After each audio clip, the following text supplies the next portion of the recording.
Okay. I think we're good. Seems like it, brother. Glad to be back. How you doing today, man? Oh, I'm great, man. Good to see you. So, This is not. today's starting topic is going to be love. I was hoping to take like 2 minutes to kind of tee it up, if you don't mind. Definitely, go ahead. Okay, okay, appreciate it. So, I want to talk about how we perceive and act and think about the world as human beings from a psychological standpoint. One of the things that we can start off with that is pretty much indisputable is that human beings are limited creatures. And one of the ways that we are limited is that we can't pay attention to everything in the world. There's way more information in our environment, within ourselves, in the social environment, than we can contend with. And so, one of the ways that we navigate this wealth of complexity is by generating models or simulations of the world that we project out into the future. And we then act and compare the sensory data that we perceive with that model. And as long as there's no major deviation between what we perceive and what we expected to perceive, then things are fine. But it's when there's a conflict that essentially we become anxious and confused. And so I use the term model or simulation. Another way you can think of this is we generate a story about the world. And so I'm going to use that term moving forward, a story or narrative. That's the way that we organize all of our experience. And common examples are if I ask you about what you did yesterday, you're not going to tell me every single fact about every single sensory detail that you came into contact with. You're going to organize all of that experience and distill it into the gist, and then you're going to present it to me in a story like form. And if I ask you about what you're going to do tomorrow or about your plans with a new job or starting a new business endeavor, you're likely going to organize it into a story. So, another thing that is helpful to understand is that we don't embody one story, we embody multiple stories. And so you can think of your different emotions as stories. You have a positive emotion system that fills you with enthusiasm to go explore new things. And then you also have a fear story that predisposes you to withdraw from situations that you think are threatening or dangerous. And in order for you to reconcile those stories when they are in conflict, you have to have some higher order story that adjudicates between those lower stories. So it's not just one story that we use to organize our world, it's a hierarchy of stories. Now, we're getting to love, I promise. Given the nature of a hierarchy, there has to be something at the top. If there isn't something at the top, then you have a multitude of stories that are consistently in conflict. So now, and this is also true sociologically, just as true as it is psychologically. In the last episode, we kind of discussed how you and I don't have to discuss many terms or concepts that we present to each other because we have shared beliefs, which is essentially the same thing as saying we share a similar narrative at many levels of analysis in our mutual hierarchies.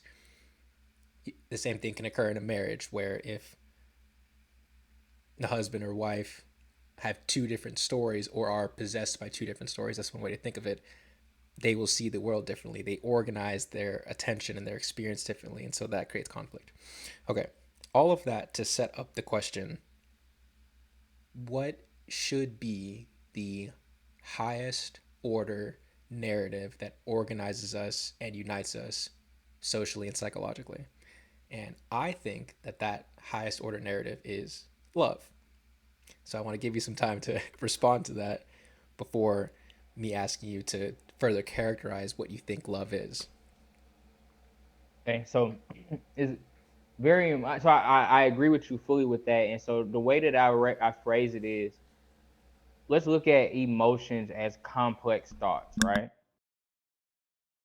So if an emotion is a complex thought, then it becomes a lens. Like you, when you have a thought, so emotions are complex thoughts. I'm gonna build it slow, and then understanding that your ego or your perception of self is an attachment to a complex thought. So you have usually an emotion, a direction, and then a position or understanding of yourself with these things, right? And so for me, when I look at how people perceive things, like I know this is me probably butchering some aspect of psychology that's already been explained, but when you look at this, it's like you understand that okay, so emotions can be used as lenses for perceiving the reality, right? And so when I look at love as a complex thought or an emotion or something that you can use, it's almost like a program. If you can use it to perceive or to judge or to weigh things. And so I look at love as the highest order because when you look at things through the lens of love, there's an aspect of empathy and there's an aspect of grace that's given to all things. And there's an aspect of understanding that comes with love. And so this really goes back into what we were talking about before about the idea of agape love, this unconditional love that really just kind of goes into everything.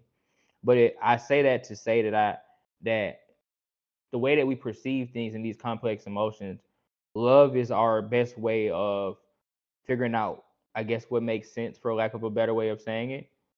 If you look at something, whether or not it's from love or you're using love to choose how you interact with things, you're most likely going to make the better decision in any given moment. So like overall, it's almost like the most accurate way of perceiving things.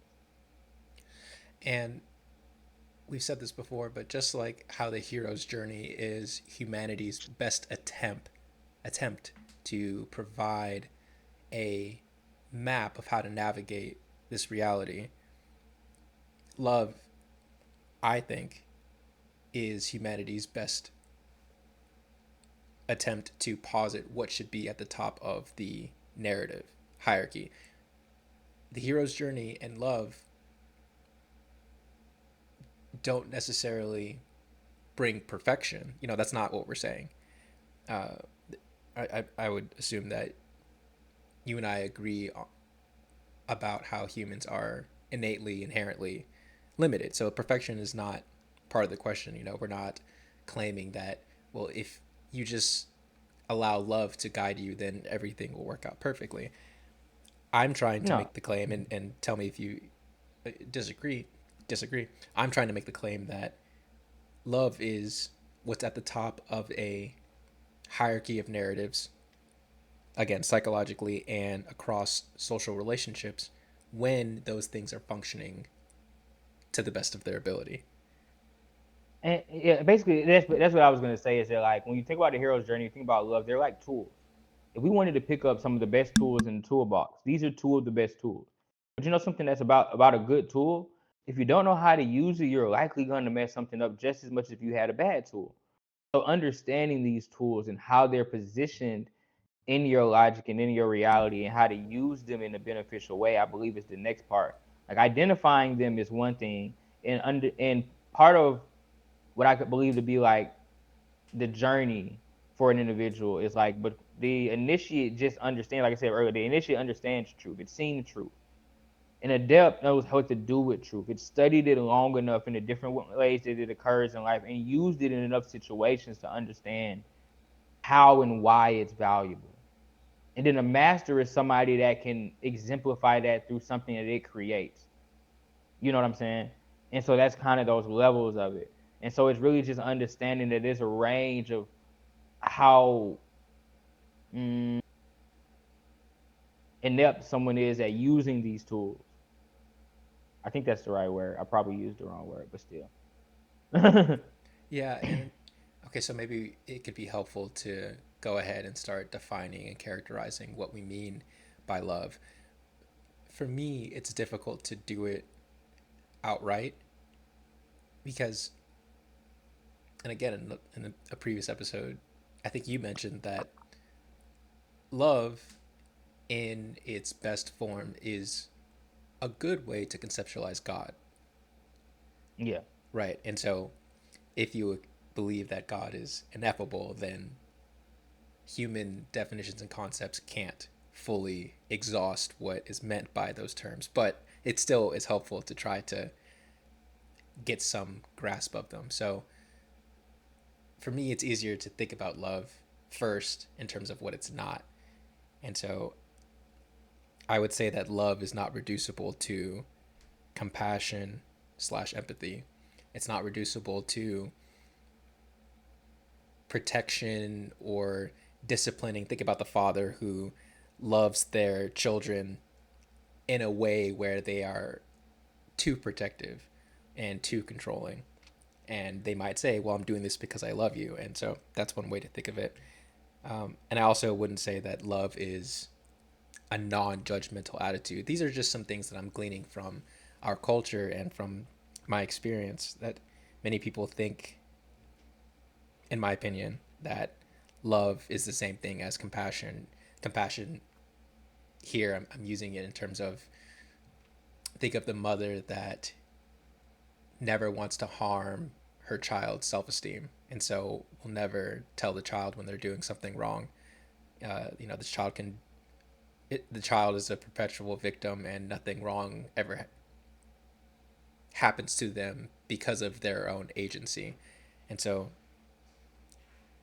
I wouldn't say love is compassion. I wouldn't say that love is the kind of tyrannical kind of protection, and I also wouldn't say that love is having a non-judgmental attitude. I think so. With that, if I had to give a positive definition, I would say that love is some sort of balance between all three of those things at minimum, right? Like you want to be empathic such that you can understand another person, but you don't want to be so compassionate that you make them complacent.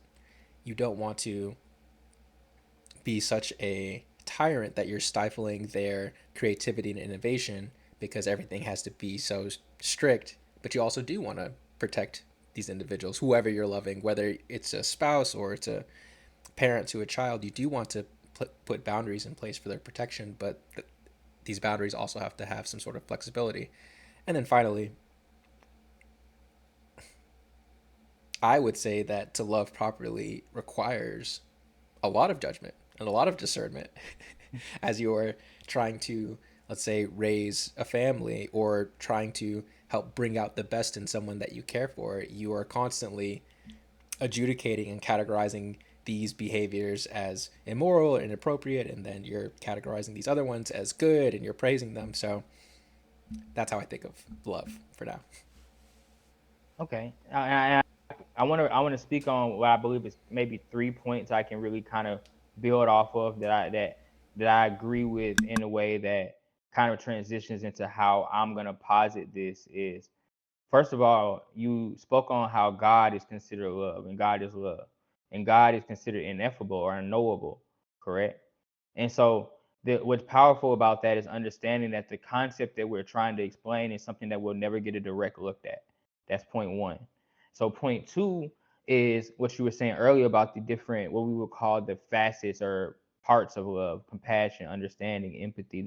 These what we would consider the faces of love. So we talk about the names of God and the 72 names of God. These are the emotions that surround the love. And so this is why that's why I like these concepts, because it gives you a better perception of this thing as a, what they call it is the emanation. What the Jewish Kabbalists call it the emanation. And it's the idea that God starts at this point and there's these layers of reality that form around God. And these are like the idea of our mind forming around our soul here in this concept here, because we are built in God's image. So as we're built in God's image, we are built in this emanation pattern, correct? So the love is the center of who we are. And so it ties this entire reality together. And so in metaphysics, I've seen this concept where they talk about I believe it's the alpha ratio or the ratio. It's one of the ratios. I don't want to misquote it now.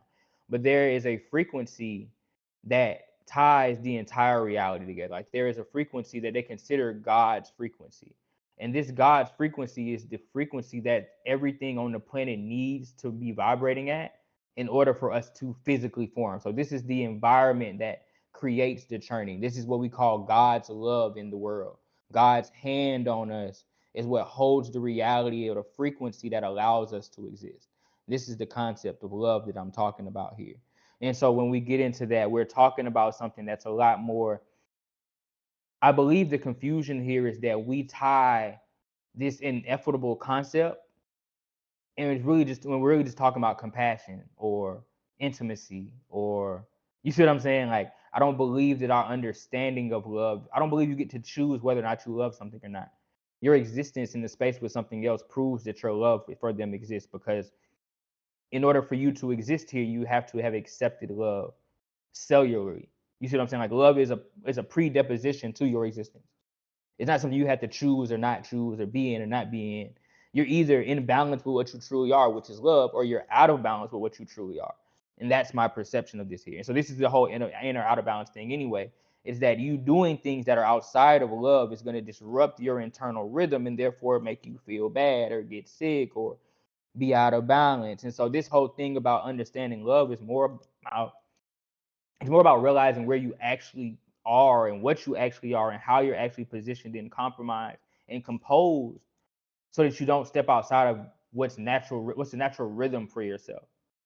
And that's my perception and kind of how I get into this whole agape love thing. And that gets rid of all of the conversational aspects of it that a lot of people go back and forward of, because we're not talking about that level of it. That's more of the physical, logical level of love. It's us trying to comprehend the concept that constitute us and not the concept itself. Hmm. I wonder if it would be helpful to discuss other principles that people believe should be at the top of the narrative hierarchy and how that plays out into reality and experience. Because I think one of the things we've been doing so far is trying to characterize love from different angles under the assumption that love is at the top of the narrative hierarchy. Now, you and I agree with that. We believe that, first, we believe that God is a unity, the same way we've been talking about how this hierarchy requires a unity. And we also believe that God is the source from which all things came, and I'm assuming the ever fleeting endpoint towards which all things move as well, right? Definitely, where we return towards. Okay, right. And then we're making some equivocation between God and love. One of the things that I think our culture is discussing right now is what should be at the top of our cultural value hierarchy or narrative hierarchy. And many people think that it's power or it's greed. Freud thought initially that it was something like sex. And for me, it's been helpful to play with those hypotheses because they are very useful. You imagine,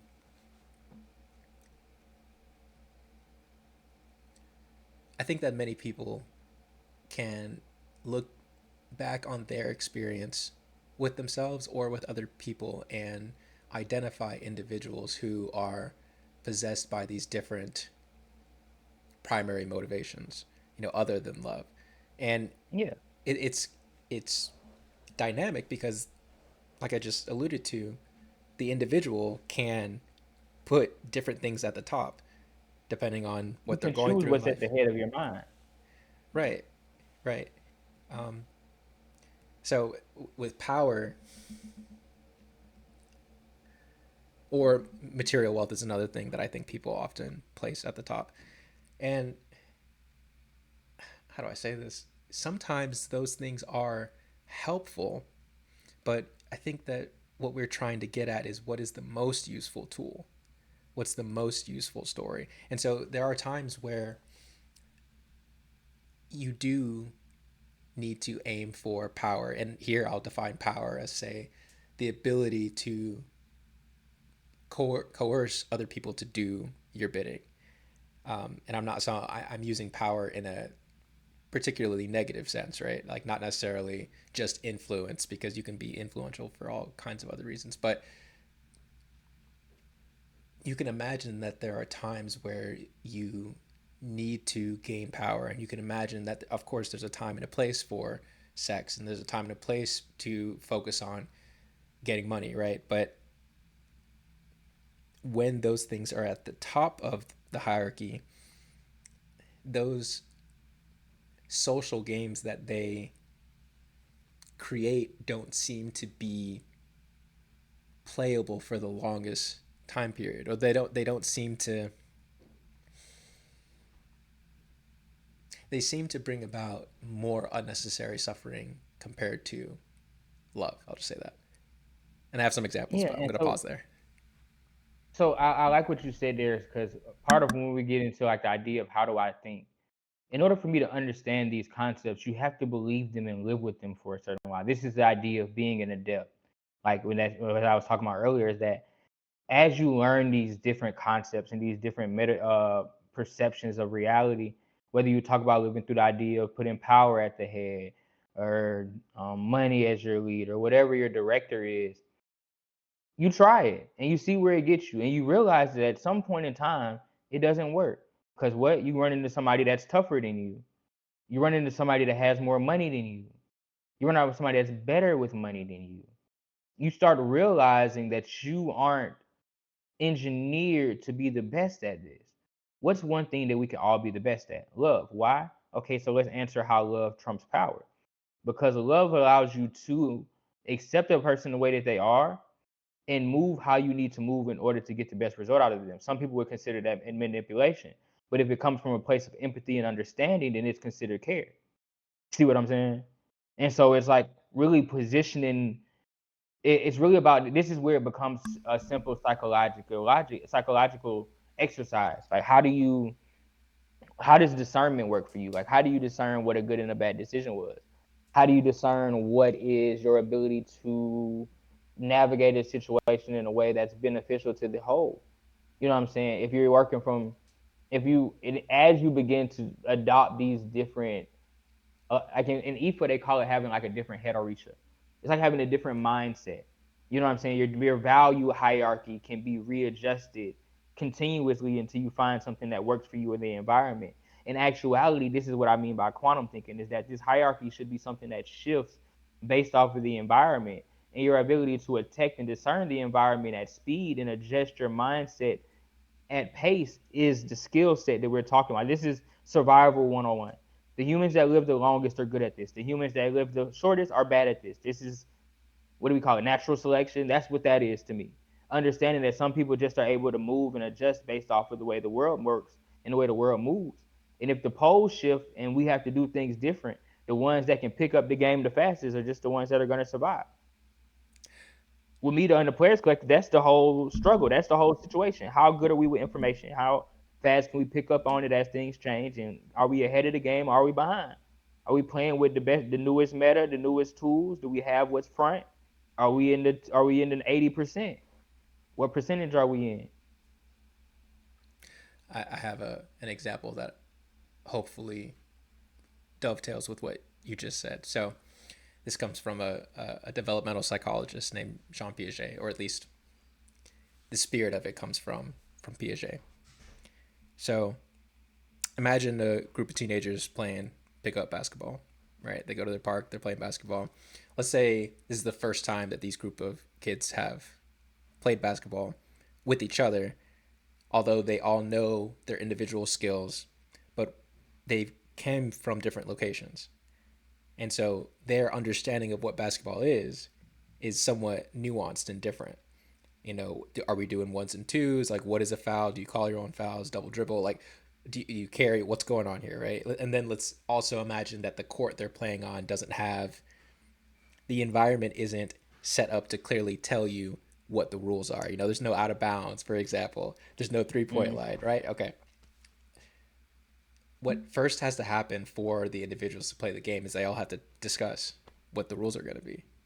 Right. Otherwise they're going to start playing, and then conflict is going to emerge. So what do they have to do? They have to unite under a shared story first, right? Yep. Which is the game of basketball. Now, it gets even crazier, and I think this hopefully ties to what you just said. They don't just want to play that game once. They want to play it iteratively across time. They want to come back tomorrow and the next day and next week. And so, what does that mean? It means that to be a good player of a game, particularly one that extends across time, you not only have to follow the specific rules, but you also have to follow the meta rules that enable you to keep playing the game. And so one of those rules would be in basketball, for example, like you have to be a good sport. Let's say that, right? Like if you're going to play a basketball game one time, you could probably be a sore winner or a sore loser. It doesn't matter because you're not going to see those people again. You're just playing the game once. But if you want to be invited back to play the game again, well then, you know, You got to be you decent enough. you have to be decent enough, but you also have to conduct yourself in a certain way. You know, you have to have some level of good sportsmanship to a degree. Um, Another thing is that,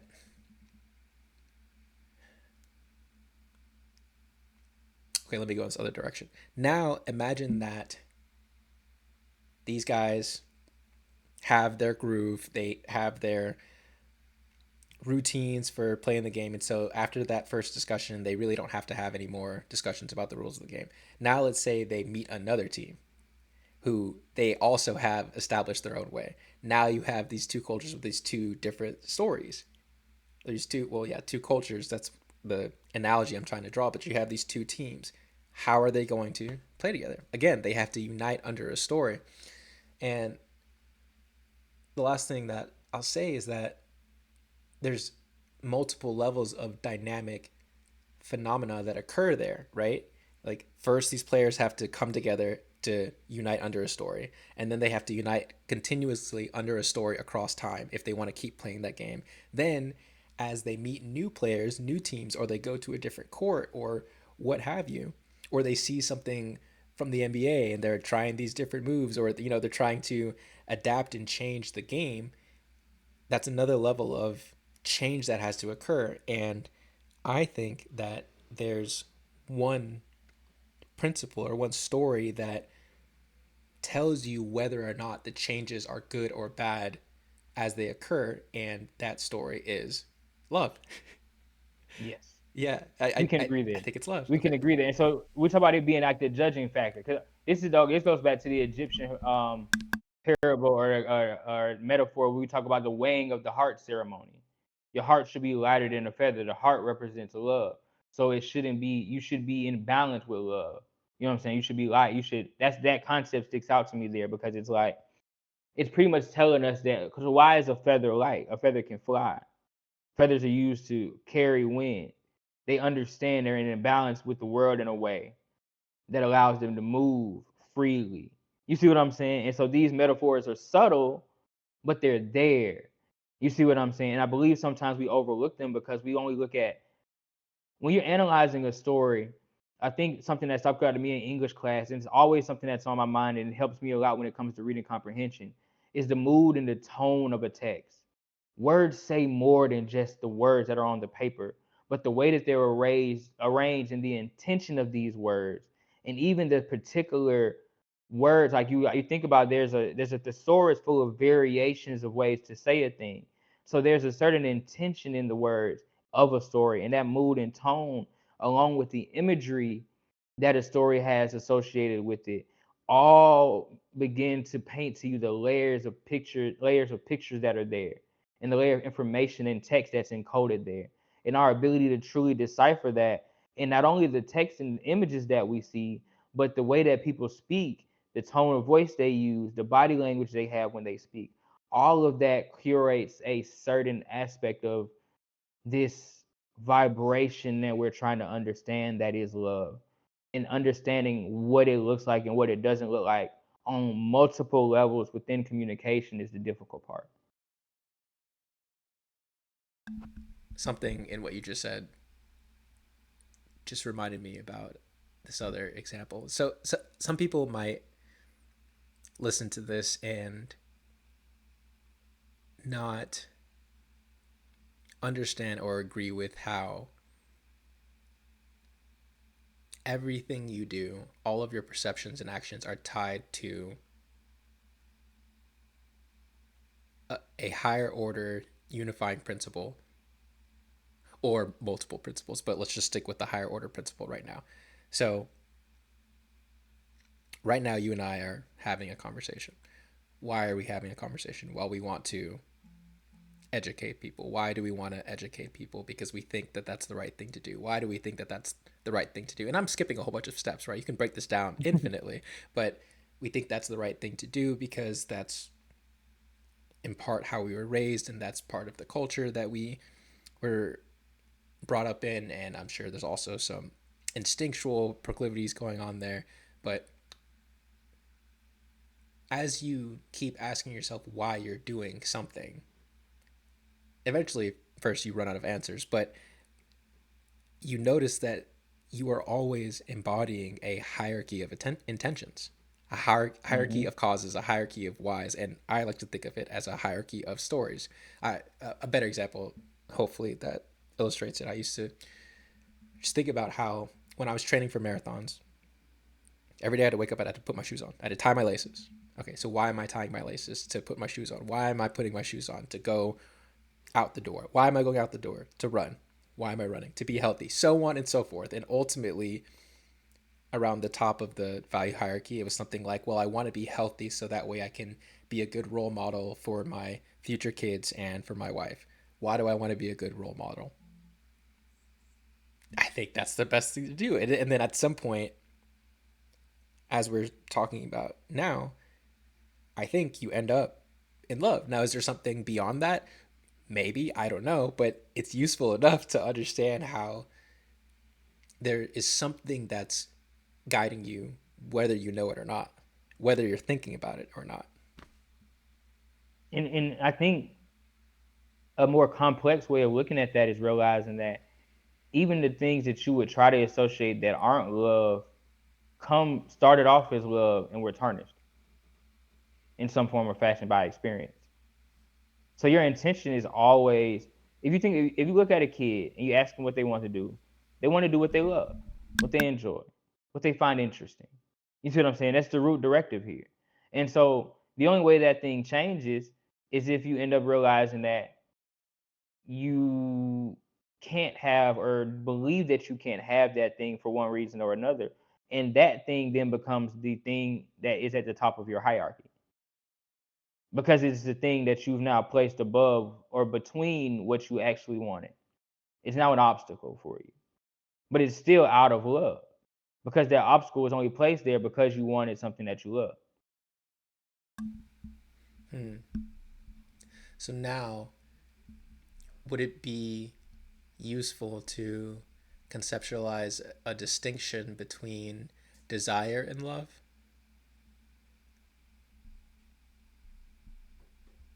And desire is a mental concept. It's not an internal one.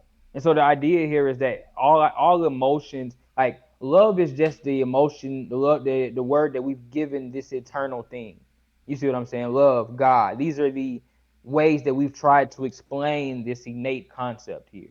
And so when we do it, when we explain it like that, all the other emotions are just a misperception of this same thing at some level. You know what I'm saying? And so like you said earlier, a lot of times it would get confused about why I stick to one general or one unifying concept is because at the end of the day, all of this goes together at some form or fashion. We all exist in some general space. There has to be a ruling factor here. Now, we could say that the ruling factor is a composite of different things. Yes, but those composite things, like you said earlier, in order for this game to work, had to have come to some type of an agreement. That agreement is the understanding. That agreement is the love here. So we could argue that it's different concepts or whatever running the show, but what's holding it all together here, the important part that's keeping us here to have the conversation, that's what we're talking about.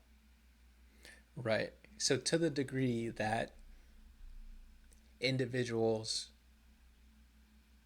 are anxious and psychologically distressed, and also to the degree that social organizations, let's say, decay and fall apart, they are misaligned with the unifying principle of love. Is that kind of Yes. I believe that anything that is in balance with love is eternal. So your soul is eternal. It never falls out of balance with love. Your body is not in balance with love fully. You can live in a way that gets your body in balance with love to extend its life, but its creation itself is out of balance with love. Like the physical environment that we live in is out of balance with love. It's a cause of a collision of two sides, two binaries separated. It's like the splitting of, we live in the splitting of an atom in that sense. Like, so if, for instance, here we're talking about earlier, we started off with the emanation of God. So the idea here is that what we understand to be the Big Bang is the initial emanation. This is the spreading out of God. And what we're living in now, the churning, is the compression of God back into itself, or source, or whatever you consider this thing to be. So the love is pulling us back together, one step at a time. And anything that's out of balance with that pulling together, like we said earlier on the last episode, with this idea of going from the fourth to the fifth, this idea of stepping into love, there's a line here that in order for us to continue to move towards the center, you have to be in alignment with this principle. And anything that is not in alignment with this principle will no longer seek to exist at some point in what we perceive to be time, because it has to all go back to the center. This is my understanding of this. I'm not looking at it as if it's this magic. Like, there's no right or wrong way to this. This thing will work itself out. It's already in play. This is a system. This is a rhythm. It's a song. It's a dance that's going on. And either you know your steps and you know how to play along, or you lose your way and you fall by the wayside and you're cleared up, restructured, and put into a different body to figure it out. Your energy doesn't go away, but you no longer seem to exist in the way that you are, and you float into a different paradigm, and you try to understand it from that perspective, and you continue that until you align with love. That's why loving yourself is a part of this aspect to move forward, because you were put into the paradigm that you were put into to embrace what you are in love and then express love so that we can move closer to love. That's my perception of the game that we're playing here at a high level. I wonder if we can bring some of the stuff that we've been discussing so far into the business realm. Yeah, I mean, you can't think about partnerships. If we want to make a deal and we have a business deal and we want to sit down and sit at the table, a business meeting is just us agreeing to the frequency of love that we operate on. At what level do we agree? And what level are we beneficial to each other? And can we put and our signature is that agreement to that frequency, to maintain that frequency for a certain amount of time on a contract. So contracts could be considered many versions of love. They're expressions of an understanding of how two things can work together despite their differences. Yeah, no, that checks out to me. And to the degree that a business is successful, it, to some degree, has to be aligned with the love that's also in the broader culture and the broader public. You know, if a business is To be going to, accepted and marketable, yep, you have to agree to the money. You have to agree to the means of transportation. You have to, because unless you're going to provide all of that, you have to do business with these other industries and these other things. So you have to be in a state of love with these things. and okay, so this is something that this this is something that frustrates me. So we spoke about power earlier as an alternative to love as a unifying principle, and many people today think that power is what rules our culture, let's say in America and the West more broadly. And I'm going to give an example and then come back to this. So there's this primatologist named Franz de Waal, passed away recently, or a few years ago, I think. And he studied chimpanzees and other primates for decades. One of the things that he noted is that in a chimpanzee troop, which just like humans, they organize themselves hierarchically. So there's a alpha chimp, alpha male. There's also a top female, but they're patriarchal. So there's an alpha male at the top. The alpha male is often a small chimp because image that there's this image that the dominant chimp, the highest ranking alpha, is the strongest, most powerful chimp that can tyrannize all the other chimpanzees. But what DeWall noted is that if the alpha is too much of a tyrant, then two other subordinate chimps will just tear him apart when he's not looking or when he's having an off day.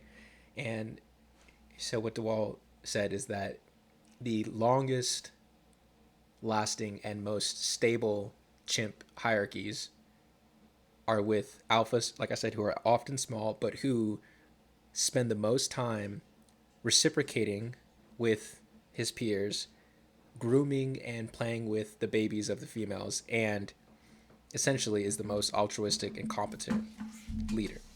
So that was just an example to say how that's just one empirical example to provide evidence for how power is not as good as what one way we might conceptualize love as reciprocal altruism based on competency. So back to the business world, it's my impression that to the degree that things work around us in our culture, it's based on love. Like to the degree that I could get an Amazon package, tomorrow, to the degree that my electricity is working, that the water is working. It's like these things are miracles in my opinion. And there are people that are actively working every single day with other people to make them work. And so And the currency is love. take it from there, man. It frustrates me because again, we've spoken about how at the beginning of this conversation, right? You can't pay attention to everything in the world, and so you deem some things as relevant and some things as irrelevant. And so you can look around you for evidence of power as being the primary motivator. Like you can see it. You can see it everywhere. But so it's not necessarily like a rational. Go ahead. Go ahead. Let me give you the illusion that you're seeing. So what you're speaking to is the illusion, right? So this is me explaining the idea that we live in man's world on top of the actual reality that we live in, right? So power. Power isn't really power. Power isn't what gets people to move. The illusion of power creates fear. Fear people act on because people fear letting down their loved ones. See how this works? The actual root of all of this is still motivated by love because fear either wants to keep you alive or somebody else alive because you love them. If you don't have fear, these are the people that don't give a fuck. There's a nice basket of them too. There's a large. These are the what we call the NPCs. These are the expendables. These are the people that don't really have. These were also what we call the sheep, though, because they're not bad people. They don't intend to be evil. They just don't have a certain amount of care that they're tuned into, either because they've turned it off because of trauma or because they just have never had an experience of what it is enough to contemplate or understand it in the right way. I word it that way. So I don't believe that there's like people that are just hopeless and soulless. I believe that they just happen to live a life where it's not meant for them to figure it out. They don't have all the eggs in the basket. They don't got all the tools in the shed. They ain't got all the experiences. They ain't been to the right places yet. It just the way that their life is played out, the contracts that they sign, whatever, it ain't gonna work out for them. They're not gonna figure it out. That don't make them bad people. They just not gonna see what's going on in the grand scheme of things. And so I think sometimes in the community we have a tendency to not understand that this is a school system.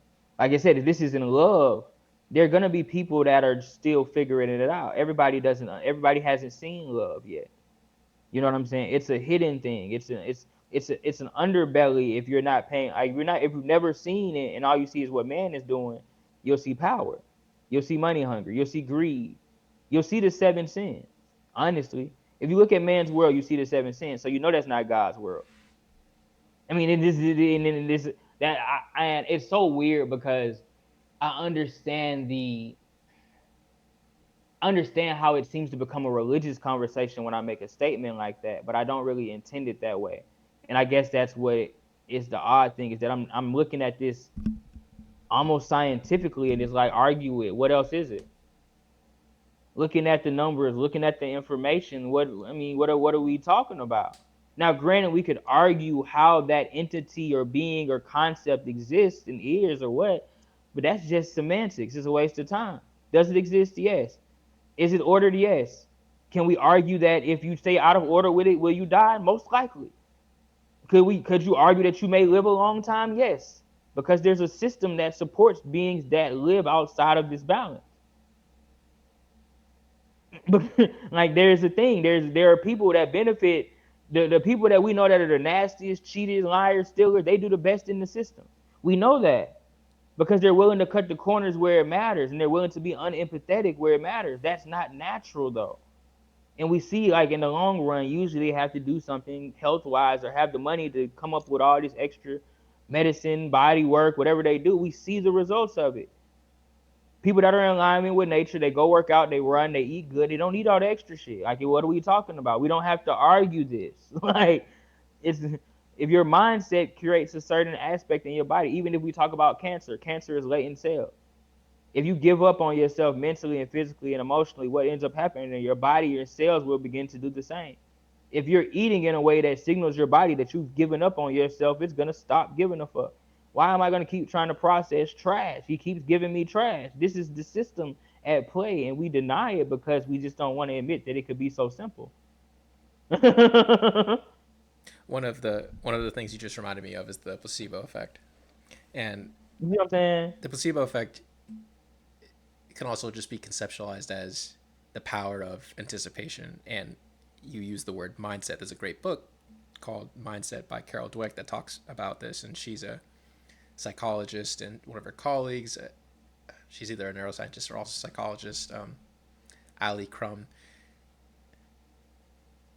I might have ruined their credentials, but anyway, there's a lot of work on the placebo effect and the power of mindset, the difference between a growth and a fixed mindset. And people can debate the rigor of these studies, but one example is if you take a group of, let's say, hotel cleaners, and their job is very difficult, and they're stressing their body as they are constantly moving and getting a lot of, let's say, aerobic activity. And so they're exercising, you could argue. If you take one group and you tell them that, hey, you're exercising, you know that you are doing good things for your body. Like, this is actually very healthy for you. And then if you don't tell the other group and just let them do their work as usual, the group that you told about the health benefits will actually receive greater health benefits, even though they're doing the same thing. And so there's so many studies like that where bringing awareness to a behavior or a stimulus without changing it has a disparate impact. And then there's one other thing I wanted to mention. You were talking, okay, so placebo effect, anticipation. Okay.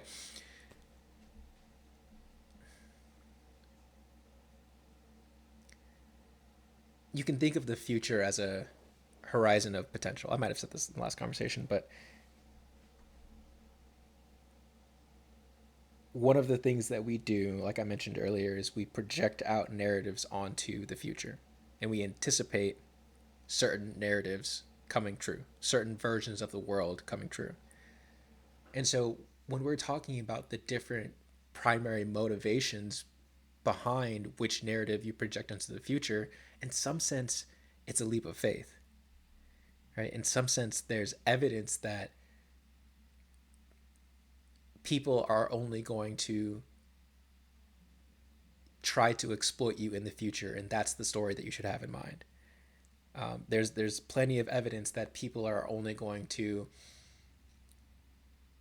I don't know, purposefully try to hurt you. I mean, I feel like every time I'm here in New York, I look on the news. There's this person got stabbed in the train. This person got lit on fire. It's like, if you want the evidence, it's there for you. And so, at some point, and I think that's what many of our archetypal stories were trying to do. They're trying to convince us, teach us why it is more beneficial to start with love as you are generating your narrative through which you see the world. I would agree with that, and I think the important part of what you're saying is that there's an underlying concept here that's reminding you that love is the answer. It's everywhere. Subconsciously, when you look at nature, what is it doing? Working together. If you when we study nature, what do we learn? That all the animals, plants, and things that's in natural order in the environment complement each other. Every single thing, where animals choose to shit, how they choose to eat, what they choose to eat, when the environment is not a balance of certain animals and certain creatures, if it's too much of something, you can tell in the ecosystem and how it's affected and how it moves. The planet itself is self-balancing with this love frequency. And I think that's like, if we talk about why I'm nonchalant because I believe that there's an aspect of this reality that is ordered, and it's ordered in love. So what does that mean? That the things that happen are supposed to happen because they are in what we believe and understand is love. Now, the danger here is that we've been taught that love is always nice. That's the lie. And then once you understand that love does what needs to be done regardless of personal emotions. That's why it's also at the top of the hierarchy here, because it needs to exist in a place where it can act without judgment. You don't judge love. You see what I'm saying? You don't see anybody saying, "Well, fuck love." You see what I'm saying? Like, you can't. How? What are you doing? Like, yeah, you do hear people say that, but they say that because they want love and they don't feel like they have it. You see what I'm saying? The illusion of not having love is what a lot of people deal with. Their inability to see the abundance of love around them because they want love to show up a certain way. I have this conversation with a lot of people that a lot of people only perceive love through their love languages, and that's why they don't see like feel like they have love, because no one's loving them how they see love to be. Doesn't mean that you don't have love in your environment, because you wouldn't have somewhere to sleep. Like, most people have somewhere they can go to sleep, something they can eat, and a bathroom they can go to. If you have that, especially if you're not paying for it, you're loved. So kids that talk about they're not loved, it's like, bro, come on, like, what are we? Yes, you are. You might not be loved well. You might not be well taken care of. That's arguable, but loved, you're probably loved. You see Yes, what I'm saying? I would say that's pretty appropriate for anyone who's listening to this podcast on a device or in a shelter where they can, they have the leisure time to do so. And I don't, I agree with what you said. We also, we aren't naive about this either. Like you just mentioned that there are many people who, let's say, aren't aiming at love, and I think you used the term the illusion. I might go further than you and say that there are people who are just evil. And I do not, this is just my opinion, I think that there are a group of people who are not oriented at love. What's up? So my question is, do you believe that their motivations aren't for love for something? No, I think that there are some people who the motivation is not love for something, even if it's. What if it's love for destruction? I think this is where the definitions get kind of slippery. Because earlier I asked about the distinction between desire and love. Like you can you desire destruction without loving it? Like, okay, so for you, desire and love are the same. For me, everything in this reality is surrounded in love. Like, it's a facet of love. So, for instance, desire and destruction, or the desire for destruction, is a face of love. It's a distorted face of love, but it's a face of love. It's a fractal of it. It's an expression of it.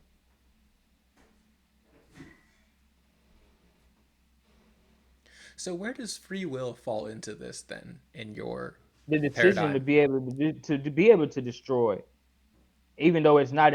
So the free will is the ability to express aspect of this balance aspect of love. So we all exist within this frequency of love, right? And love is this whole scale of things. You have the free will to express anything within this scale that is love, So good or bad, by human perception. I have it in my paradigm, and now I'm trying to bridge the gap. So in my paradigm, human beings organize their personality hierarchically through layers of beliefs or layers of stories, however you want to say it. And so first, your hierarchy is either unified at the top or it's not. And there are individuals who have a disunified hierarchy, and essentially they are filled with anxiety because they have multiple stories that are motivating their perceptions and actions and patterns of attention. And that's what happens to anyone when they become anxious. That's like the definition of anxiety. But we can put them aside, right? So now focusing on individuals for whom their hierarchy is unified, I don't think that everyone has love at the top. And They don't. even if love is trying to operate on them, I do think that there are many individuals where that top principle is so all consuming and possessing that love cannot it cannot penetrate into them.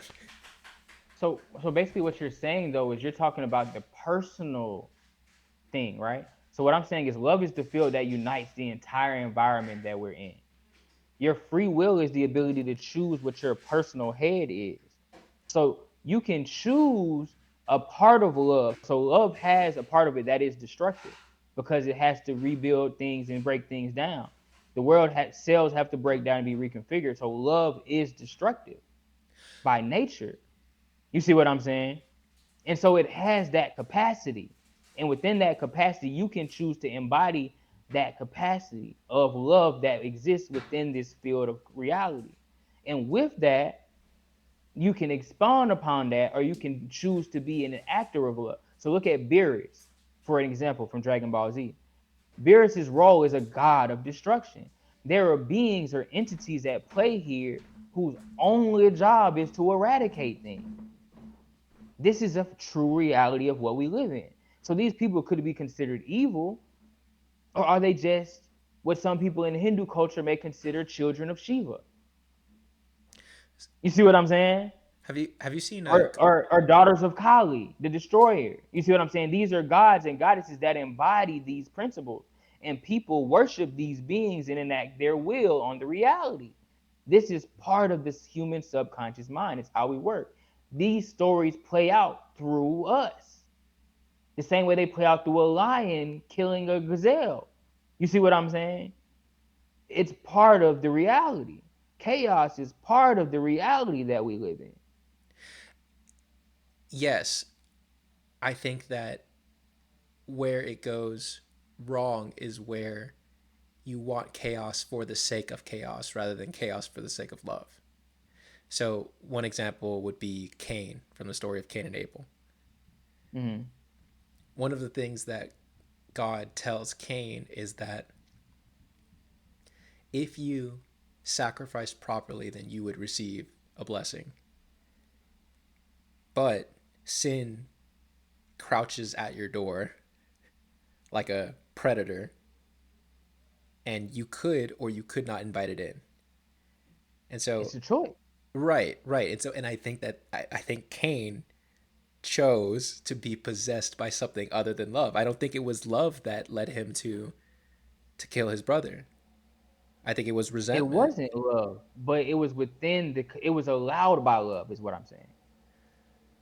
Because God allowed him to make that decision. See how we're putting, like, if God is love, right, in this situation, God gave him the choice within God's domain of what he wanted to do. So it's still within the confines of love.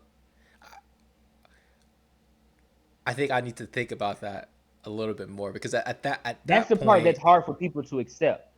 That God understands, because this goes back in the same with the concept of saying God sent the devil. The devil is meant to test you. You can choose to walk with the devil. That's a choice that you can make.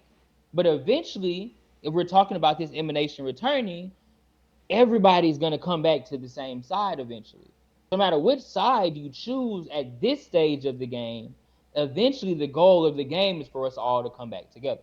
I think the problem that I have is reconciling between what I'm hearing as a form of predetermination and free will.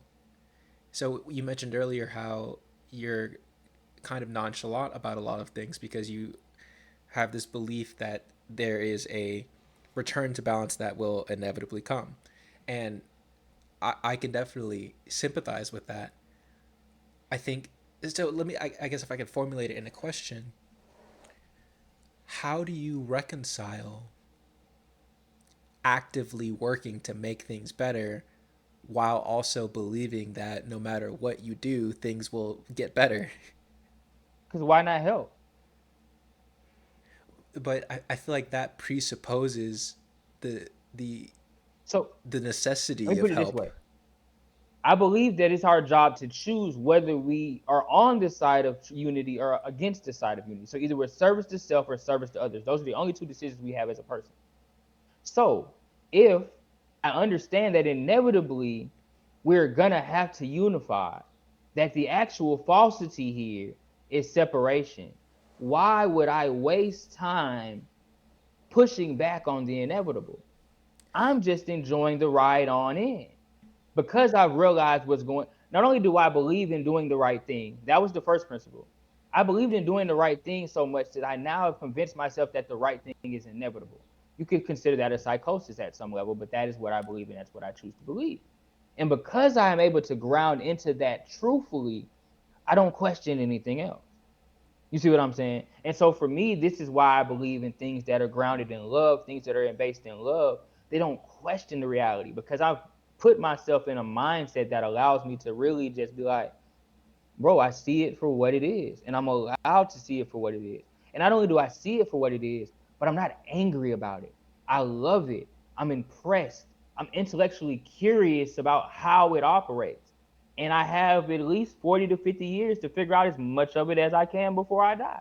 That's pretty much the rest of it.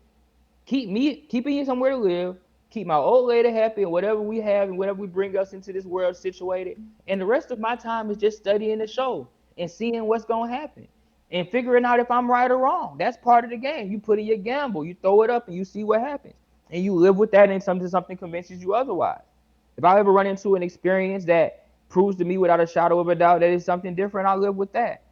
But the most peace I've had in my life is accepting that things that the universe works in my favor, that love is the only real uniting principle, and that everything else is an illusion. And our ability to decipher what is and isn't love just takes time. You get better at it over time.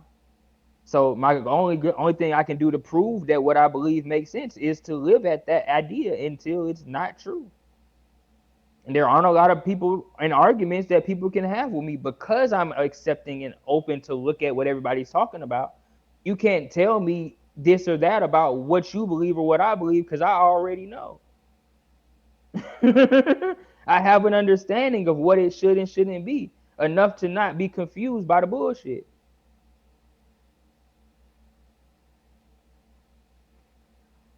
So some might argue that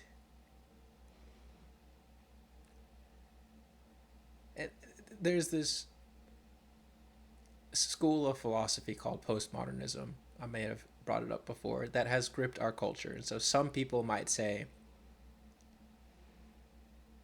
that you are wrong for positing that uniting narrative because look, how many ways are there to interpret the Bible? Near Infinite. infinite, probably, right? Right? Mm-hmm. And so you and I take a pragmatic stance where we say, well, how about we figure out the interpretations that work in the world and utilize those as tools as best we can, right? But you Yep. see, that pragmatic element is not derivable from the Bible. It's a secondary overlay that we bring to the table, and I think it's correct. Again, that's one of those beliefs that we share, and that's why we can have these conversations. But there are many other people who don't take that route. They don't overlay that pragmatic element. They just say, well, like they would agree with our first claim that something as complex as the Bible is subject to nearly an infinite number of interpretations. And they might just and the thing is, that philosophy of postmodernism holds that claim for everything, which is it's they aren't the only ones who do that, but it's a pretty solid claim, right? Like you take any object like a cup, how many ways can you perceive a cup? Near infinite. Every single time you turn the cup, every possible way you could use the cup, and it's not one cup, right? Because it's multiple things, and then the cup has relationships to all kinds of other facts in the world. So there's a near infinite number of ways to interpret an object. So I guess that's a wedge I wanted to drive in there, is to highlight how, and I guess this is part of the risk of talking with people who already agree with a lot of the stuff you're already saying, is that, like, you know, if there are a near infinite number of ways to interpret the world,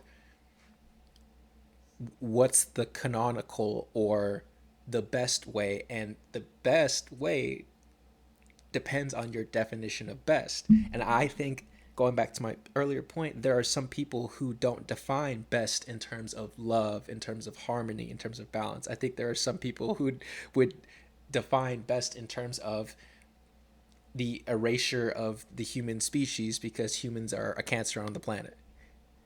Let's look at it There are people who from this want to go perspective all the then. way back to the natural way of the world without humans, right? Yeah. So let's look at it from this perspective then. So what you're saying is that if everything has an infinite way of way, if every object in the reality can be defined infinitely, then technically everything is infinite and ineffable, and therefore it's God by our definition of God, right? Yep. And so therefore we're all in some level fractal reflections of God. Now, I would posit or argue that we are partial reflections of God, and that the way that you show up in the material reality is a result of you lacking something that you're seeking through your experience in the form that you materialized as. And I'm saying that to say that the people that you're speaking of that come with this idea of, if we have to, if for us to believe that unity exists, somebody has to believe that destruction is the answer. The same way that in order for Jesus to exist, the devil had to exist, hypothetically here. These are the two sides of the same coin aspect here. It all has to exist at some level. So every aspect or every perception has to be played out. And what I'm saying is that those perceptions will be culled just because they don't hold up. Somebody's gonna kill you because they think that's a horrible idea. You see what I'm saying? Like, you're not gonna make it to do what you think you're gonna do. You're not gonna be able to convince enough people because there's not enough love in it. See what I'm saying? Like, those things do exist. They are there, but they aren't. They won't last. It's like it's not true. It's like you believing in an imaginary thing. It's like, yeah, you believe in that and you're programmed to that, but you're programmed to something that's a face of the actual thing that you think. It's like serving the guard at the door instead of the king. You see what I'm saying? It's just you're gonna realize that you're not serving the true power. That's just the best analogy for this. And so the problem here is that people associate, like you said, power with this idea of like control and fear and all these other things come into play. But where we're talking about is something that's so subtle that you miss it, because it's allowing you to do what you want to do, so you believe it doesn't have power. This is going back to the idea of what we talked about earlier, the point you brought up about a true alpha. A true alpha doesn't have to control the room. A true alpha doesn't show that he's an alpha. I was watching a movie the other day. I can't remember the name of it. My girl had it on. It was like Tubi, but from Africa. No funny, not trying to be funny, but this is the vibe that they had. But the drug dealer or the main guy who was supposed to be running everything, he had an alias named My Lord, and it was a 16-year-old kid still in high school in his mama's house.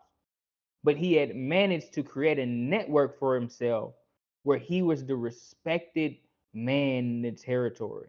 So much so that he was moving in a way that people were meeting him and it was like, you're the guy? You see what I'm saying? This is the idea of what power actually is. What we see as power is false power. What actual power is something that's effortless. It doesn't have to tell you to do the right thing. It set in place the parameters for the right thing to happen eventually. Are you watching Jujutsu Kaisen? I have been peeking my way through the Culling games, and I've been in between the Majorel series, their manga that's out. I don't know if you've seen like the part 2, and then watching the anime. So there's already like what happens after Jujutsu Kaisen ends. They've already started the second series, and it's a thing. Can I give you a slight spoiler? Yes. We're not the enemies aren't no longer the demons. They're actually an alien race called the Sumerians.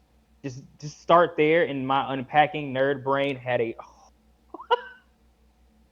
what? You mean to tell me that so the Anunnaki are back? Okay. Yeah, just side note, but yeah, whatever. I just wanted to try to tie Gojo's personality to what you were discussing about real versus false power, and yeah, go for it. This is the perfect analogy because you think about the red and the blue, the purple, the idea of the infinite space that he uses. The infinite space that he uses, that's love. That's the concept here. That's the comparison here. His understanding of love allows his whole 6-eye power is the perception of love. I've never thought of it that way, and I will need to sit with that for a week or two. Wow. It's the perception of love. It's the good and bad nature of love and how to blend those things. I wonder I wonder if the writers were unconsciously putting that in there, and I wonder if the season 1.5 where you follow Gojo in his youth fighting Toji and what happens with Geto. I wonder if there's something that happens there which is associated with love, which is what enables him to finally learn the reverse curse technique. And I also think that that's where he learned Hollow Purple, like to actually fuse them. And so now I got to go back and watch that and see. But We could that's actually interesting. make that a series one day. We will rewatch and unpack whether or not love is. And that's the thing. We could do things like that, bro. I'm all for that. Like sitting and watching an episode and going back to the movie and like, all right, so how are these concepts? I think that's the best way to really teach this. It's like, all right, let me show you this. Like, let's watch something. And let me and I sit there with my old lady gets tired of me. I just point out things. I'm like, hey, you see that? See how they did that with that? See how those two characters represent those archetypes? You can do it all day. Yeah. No, I agree. I think that'd be really helpful. I just watched Aladdin, and I was thinking the whole time with the genie, and magic, So and many layers. it's everywhere. It's everywhere. Dog, you got any final? Even with the Gojo question, you could argue that he was dealing with a love for a close friend. The fight for his. I mean, honestly, I think it's interesting when we talk about the correlation. This is a tangent slightly, but the correlation between white hair, freedom, and power. When we talk about like a Luffy, we talk about Goku's white hair with the Ultra Instinct and the angelic thing. We talk about Gojo. We think about even when we talk about who's Gojo compared to in Naruto? Kakashi. What color is his hair? What's the correlation between this white hair, this wisdom aspect, this angelic aspect, and these white beings or beings that are cloaked in a white aura? What's the correlation here? Why are angels considered white? Why are the clouds white? Why are feathers white? And so this goes back into colors as our archetype. You see what I'm saying? This is back how my mind works. Like, all right, that gets the wheel turning. What all is there? And then I'm gonna tell you something that's specific for me. One of my highest dose psychedelic trips. What did I run into? A white fucking dragon, a nest of them bitches. That's what I remember from it. So, high heaven, white dragons, angels, call them what you want to. Big wings, feathers, whole lot of them motherfuckers. That's the aspect. That's the aspect here. So there's some correlation in the human mind that ties the color white to ascension. Not only to ascension, but to purity and to love as well. And it's a subconscious thing because we see it in everywhere that we see a character that wears white or uses white. They're always associated with a priest or a holy man. White, gold, purple, even. You feel what I'm saying? These are the colors that are associated with high realms.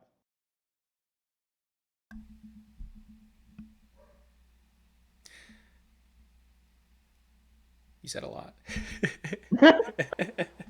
Yeah, no, I think if we could do another conversation this week, maybe we could watch an episode or dive deeper into colors. That was interesting. I was thinking about the white around our eyes and how one of the things the I think it's called the sclera. That's the white. It orients where the center your retina is pointed, and more specifically, it tells you where my eyes are pointed.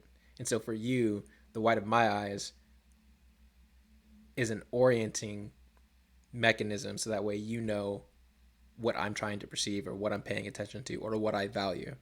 So I don't know. I started thinking about white as a orienting or governing. Even if you think about Horus's eye and the things, the position of how that's layered and the white space between it.